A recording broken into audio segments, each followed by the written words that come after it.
I'm Margaret, 65 years old, and for the past 5 years, I've lived alone in a small apartment on the edge of Harrisburg, Pennsylvania. My husband died one bitter winter morning, and since then my son Daniel and his wife Emily have kept their distance, as if grief had drawn a line that I was not allowed to cross. Birthdays passed in silence. Christmas came and went with no card, and even photographs of my granddaughter Sophie never reached me. I had almost convinced myself this was my life now, quiet, pared down, waiting for the phone to ring, though it never did. That morning, in late November, I shuffled down to the mailbox the way I always did, expecting nothing more than a grocery flyer. Instead, nestled among the folds of paper, was an envelope the color of old ivory. The handwriting stopped me mid-step. I knew Daniel's slant, the way he pressed harder on the downstrokes. My hands trembled as I tore it open right there on the curb. Inside was a card with painted leaves and a turkey, and a few words that nearly undid me. "Mom, we'd love to have you for Thanksgiving this year. Please bring your bourbon pecan pie. Love, Daniel." I pressed the card against my chest and stood in the cold air, trying to steady my breath. After years of silence, after being treated like a ghost in my own family, he wanted me there. I carried the envelope back upstairs like it was holy, placed it on the table beside my tea, and stared at it until the steam from the cup blurred the edges. By Tuesday, I had baked the pie twice, just to be sure I hadn't lost my touch. I ironed my best blouse, polished the shoes I rarely wore, and folded the scarf Emily once said looked lovely on me. On Thanksgiving morning, I tied up the pie with a towel, slipped Daniel's card into my purse, and whispered to the empty apartment, "Maybe this year will be different." I had no idea that by nightfall, that same pie would sit on the seat beside me like a cruel joke, while words sharp as knives cut me out of the family I thought I was returning to. The drive to Daniel's neighborhood took just over half an hour. The streets were lined with bare trees and scattered leaves, and every house seemed to glow with the comfort of family gatherings. I hummed softly to myself, balancing the pie on the seat beside me, trying to remember how it felt to belong somewhere. When I pulled up in front of Daniel's house, I paused for a moment, just to take it in. The porch was trimmed with a garland, a pumpkin sat by the step, and warm light spilled from the windows. For the first time in years, it looked like home again. I carried the pie carefully, the towel wrapped around it still warm against my palms. My heart pounded as I walked up the path, rehearsing how I would greet them. I imagined Emily's smile, Daniel's hug, Sophie running to my arms. I lifted my hand and knocked twice, soft but steady. The door opened, and there she was, Emily. For a second, her lips curved into something like a smile, but the moment her eyes met mine, it vanished. Her gaze dropped to the pie, then back to me, colder than the November air. "You weren't supposed to come," she said flatly. I swallowed, forcing my voice to stay calm. "I got Daniel's card. He asked me to bring the pie." Her head tilted, her expression tightening. "He wasn't supposed to send that. You know how things are. It's better if we keep it simple this year." She paused, her eyes sharp as glass. "You're not really family anymore." Before I could answer, the door clicked shut. I stood there, holding the pie, the scarf still around my neck, my breath clouding in the cold. For a moment, I thought I might knock again, but my feet carried me back to the car instead. When I slid the pie onto the passenger seat, my hands wouldn't stop shaking. 3 blocks away, I pulled over, staring at the card still tucked in my purse. I whispered into the silence, "Did I imagine it all?" I sat in the car with my hands locked tight around the steering wheel, the pie cooling beside me like an unwanted gift. The neighborhood was alive with laughter spilling from windows, the kind of sound I hadn't been part of in years. My chest rose and fell too quickly, and I kept telling myself to drive away, to spare myself the humiliation. But the card in my purse burned like proof I couldn't ignore. I pulled out my phone and typed a message. "Daniel, I thought I was invited." My thumb hovered, then I pressed send. The screen glowed back at me with nothing, no dots, no reply, just silence. For a second, I wondered if Emily was right, if maybe I had misread everything. Maybe Daniel had written the card out of obligation, not love. Then my phone rang. His name lit up the screen, and my breath caught as I fumbled to answer. "Mom, what do you mean? You thought you were invited." "You were invited. I wrote that card myself." His voice cracked through the quiet car. I swallowed hard, fighting to hold steady. "Emily told me I wasn't really family anymore. She said you shouldn't have sent it." The silence that followed was heavier than shouting. Finally, Daniel spoke again, slower, clipped. "She told me you said you didn't want to come, that you were too tired, that you didn't want the noise." I pulled the card from my purse, unfolding it with shaking hands. "I have it right here. Your handwriting, the pie request. You said you'd love to have me." Daniel's voice tightened. "She knew exactly what she was doing. Stay where you are. I'm coming to get you." "Daniel?" "No," I whispered, but he hung up before I could stop him. I leaned back against the headrest, my body aching with a familiar weight, the ache of being told I didn't belong. I straightened the towel over the pie as if that tiny act of order could steady me. Then I stared at the empty street, waiting for the headlights I knew would appear. 12 minutes later, headlights swept across the street and slowed beside my car. I knew the way Daniel parked, angled just a little crooked, like he never fully learned to stop rushing. He stepped out before the engine died, his shirt sleeves rolled, his face tense with something I hadn't seen since he was a boy trying to fix a broken project the night before it was due. He came to my window and knocked gently. I lowered it, my hand still trembling. He held up an envelope, identical to the one in my lap. "You still have yours?" he asked. I nodded and lifted it. His jaw tightened. Same pen, same card, same Tuesday night. I wrote them both. She watched me do it. I swallowed, my throat raw. She told me I wasn't family. She looked me right in the eye and said it. For a moment, Daniel closed his eyes, breathing hard, the muscles in his face pulling taut. I let her handle everything, invites, birthdays, even the calls. I thought she was just organized. I didn't realize she was... His voice trailed, but the anger in it filled the space between us. I opened the door and stepped out, pie still in my hands. The scarf around my neck felt heavier now, more like a reminder than comfort. "I don't want to cause a scene," I said quietly. Daniel met my eyes, firm and steady. "If you don't go in, I won't either. I'm not going to sit at a table where you've been erased.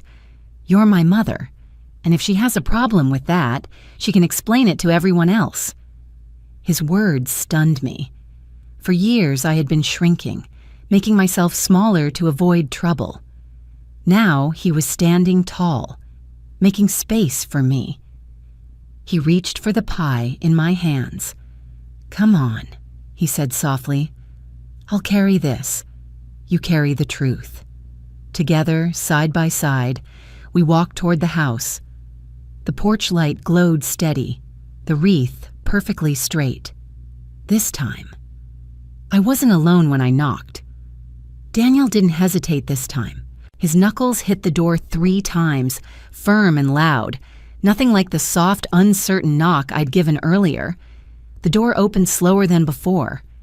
Emily stood there, her eyes darting from the pie in his hands to me just behind him, Color drained from her face. "Daniel," she said, her voice sugar-sweet, too smooth.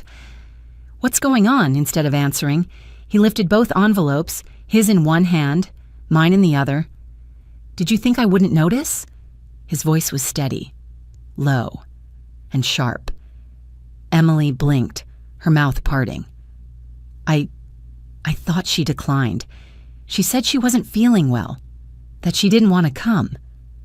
Her glance flickered toward me, quick as a blade, then back to him. I didn't want to stress her. "Don't lie," Daniel snapped, his voice cutting through the hum of voices inside. "You told her she wasn't family. She stood on this porch with the pie in her hands while you shut the door." I felt my chest tighten, but I forced myself to speak. She said it right to my face. A voice came from deeper inside the house. "Daniel?" It was Karen, his sister, stepping forward with a wine glass in hand. Behind her, people turned from the dining table, conversations dying into silence. Even Sophie hovered near the stairs, her small brow furrowed in confusion. "She turned my mother away," Daniel said, his voice louder now, carrying across the room. "Told her she didn't belong." Karen's lips parted in shock. "Is that true?" I nodded once, my throat thick. I wasn't going to say anything, but Daniel deserves the truth. Then Sophie crossed the room and wrapped her arms around me with a force that startled me. "I'm glad you're here, Grandma," she whispered. Her hair still smelled of rosemary. The room stood frozen, all eyes on Emily. She said nothing. Daniel shifted, his voice calm but resolute. "Come in, Mom. Tonight you sit at the table. With me." And this time, no one stood in my way. The dining room was too warm, but not from the oven. Heat radiated from tension, from eyes that flicked toward me and then quickly away. I stepped inside slowly, clutching the scarf at my chest as if it could anchor me. No one spoke. Karen cleared her throat and gestured toward the chair beside her. Daniel pulled out the one next to his. "Sit here, Mom," he said, his voice gentler now. I lowered myself into the chair. The wood felt stiff and foreign beneath me, but the gesture was enough. Across the table, Sophie caught my eye and passed me the basket of rolls with a small smile, as if nothing unusual had happened at all. Emily moved around the table silently, filling glasses, her gaze never once landing on me. She didn't apologize. I didn't expect her to. Instead, I studied the table itself, linen napkins folded neatly, polished candlesticks glinting in the light.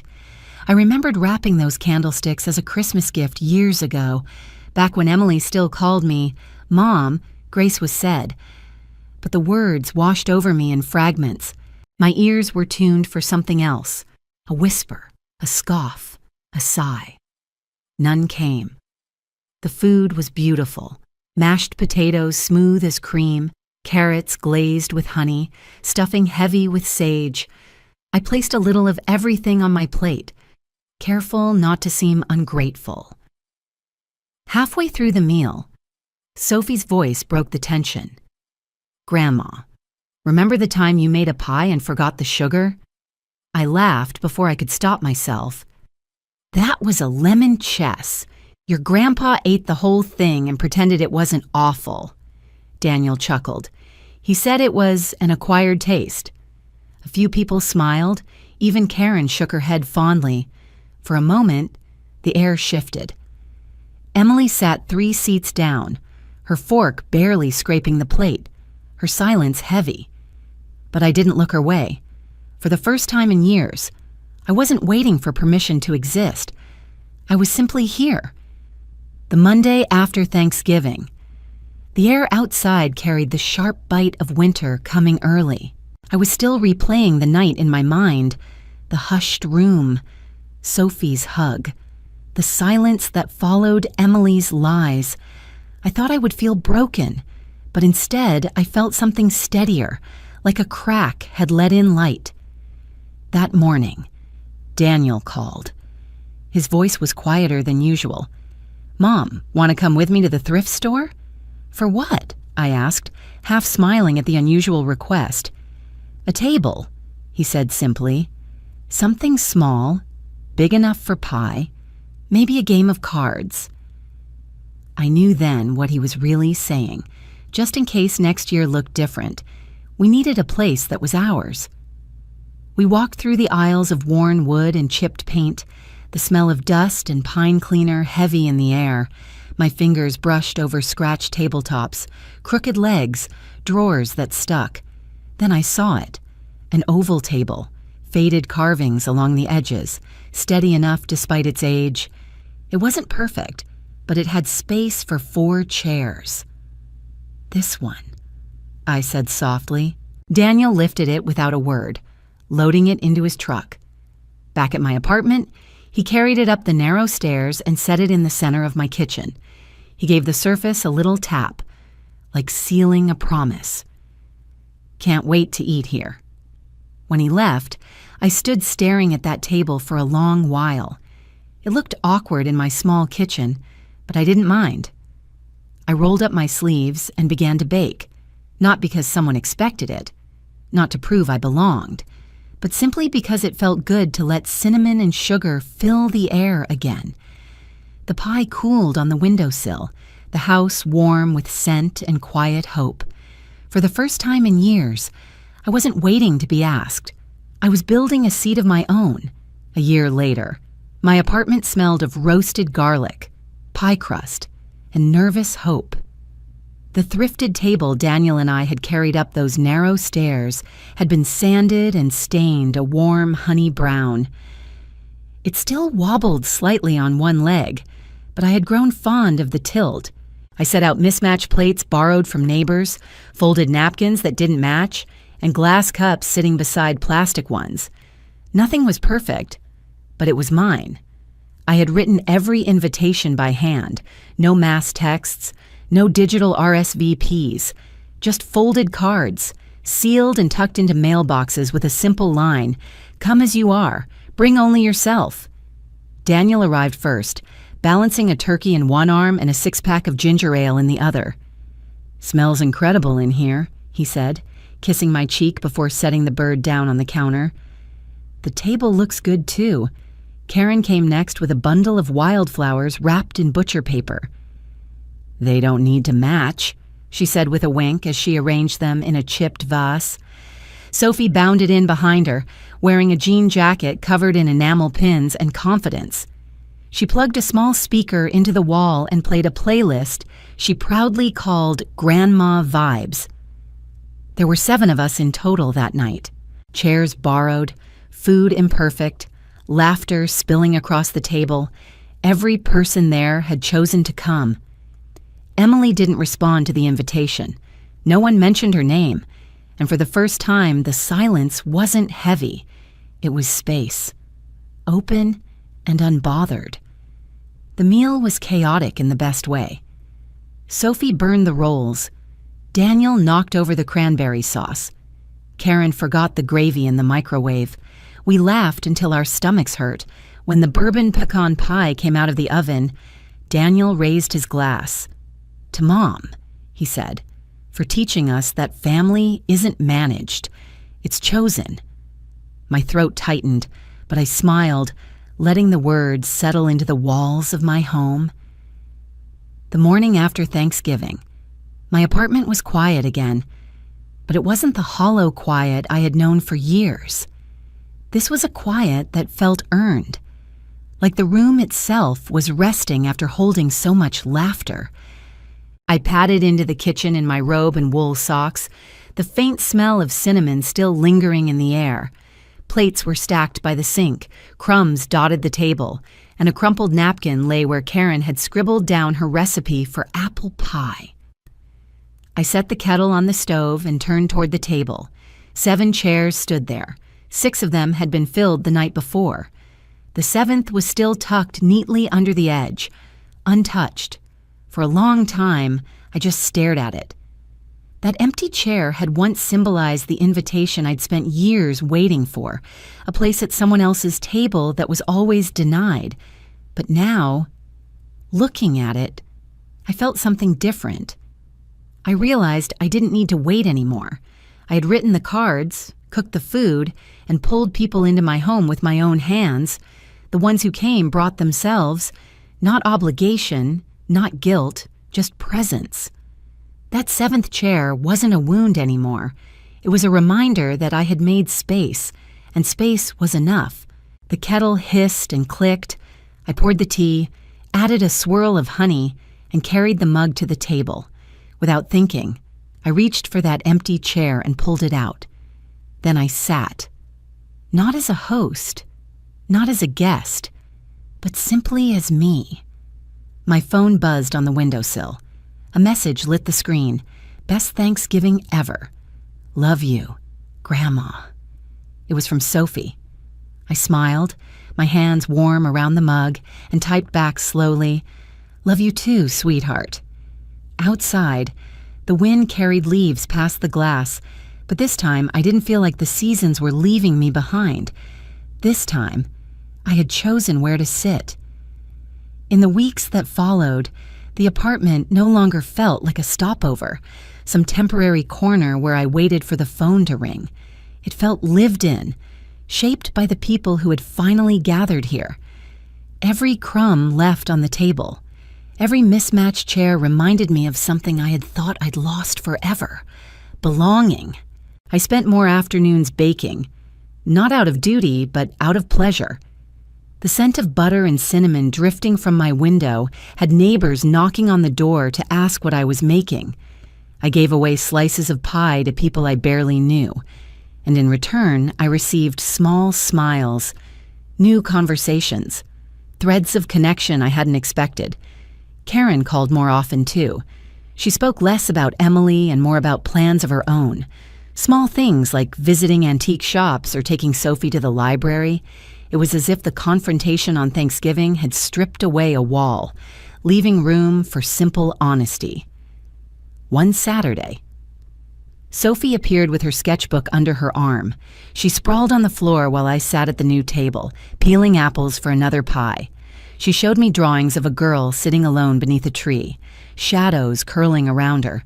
I traced the lines with my finger and told her it reminded me of how I once felt, shut out, waiting on the edge of someone else's story. She didn't ask for details. Instead, she leaned her head against my knee for a brief moment before turning the page. That small gesture rooted me. For the first time in years, I felt I wasn't clinging to scraps.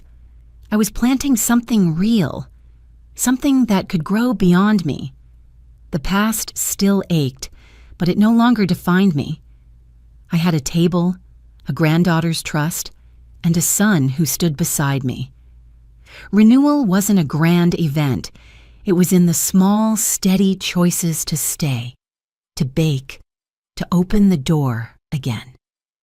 As winter deepened, I found myself looking at the table each morning as if it were a living thing. The wood was scratched, the wobble never quite gone, but it anchored me in a way nothing had since Harold's death. It reminded me that life could tilt and still hold steady. One evening, I sat with a cup of tea, watching the city lights flicker through my window. My phone buzzed with a message from Daniel. Next year, let's do it here again. Same table, same pie. I smiled, not because I needed his confirmation anymore, but because it was freely given, unclouded by lies or silence. I thought of Emily then. She hadn't reached out, hadn't explained, hadn't apologized. For a while, that absence gnawed at me, but slowly I realized I didn't need her words. Her choice had carved out a space I'd been too afraid to claim. Without her rejection, I might still be waiting on a doorstep, holding a pie that grew cold while my hope drained away. Now, I was no longer waiting. I was choosing. Sophie's drawing still sat on my counter, pages full of shadows and light. One sketch in particular stayed with me, the girl under the tree. I taped it to the fridge, a reminder of what had changed. That girl no longer sat alone. She had walked into a room, taken her place, and pulled out her own chair. I glanced at the table, 7 chairs circling it. My hand lingered on the back of the empty one, not with sadness, not anymore, but with anticipation. Because next year, maybe, we'd need 8. The future didn't scare me the way it once did. It stretched wide, imperfect, but mine. And for the first time in years, I knew I was no longer erased. I had written myself back into the story. Thank you for watching. If you enjoy these family drama and revenge stories, please subscribe and join me for more every day.